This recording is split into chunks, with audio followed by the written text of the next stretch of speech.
Hi, friends. I'm Dave Barklow, pastor of Fort Walton Beach First United Methodist. Welcome to the Pastor's Study, our daily devotional to help us focus our mind on the things of God. We are in the last week of Jesus' public ministry before his crucifixion and resurrection. And really, the next three sections of Scripture kind of go together. You don't see it at first, but we're gonna take them kind of piece by piece, because that's how my Bible has them divided up, and talk about them as we go. But we'll kind of see how they make a whole. So we're starting in Mark chapter 11, verse 12. We'll be reading verses 12 through 14. On the following day, when they came to Bethany, he was hungry. Seeing in the distance a fig tree in leaf, he went to see whether perhaps he would find anything on it. When he came to it, he found nothing but leaves, for it was not the season for figs. He said to it, "May no one ever eat fruit from you again." And his disciples heard it.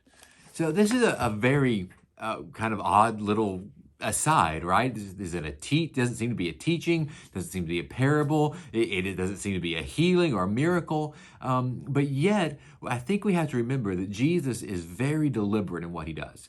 And Mark is especially deliberate in writing down these things, because Mark doesn't give us Christmas. He is very to the point. Everything in this book, he's making an argument about who Jesus is and what Jesus did. He isn't just even reporting. He's giving us the accurate account, of course, but he's putting these things down. He's picking and choosing what of Jesus' life to put down to make the argument that Jesus is the Messiah, and that there's something special going on here. And so as this kind of random piece is out there, this random story of the fig tree in leaf, he's hungry. It doesn't have figs. It's not supposed to have figs because it's out of season. I want you to be thinking about all those times in your life that it seemed like something didn't make sense. Like your life was taking a detour that you didn't plan on. Like you didn't know what God was trying to tell you. You were sure God was doing something, but you just weren't sure what. This story reminds me of all those times. Taking this little section reminds me of all those, those disciples probably didn't think a thing about it, but they're going to, as we'll see in the next two sections of Scripture.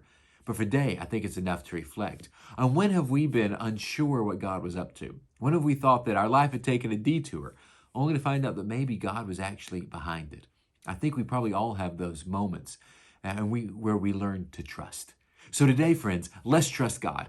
Let's trust God that these little asides actually aren't little asides, but are ways that he leads us and teaches us. Remember, friends, I love you. Take care of yourselves and shine the light of Christ.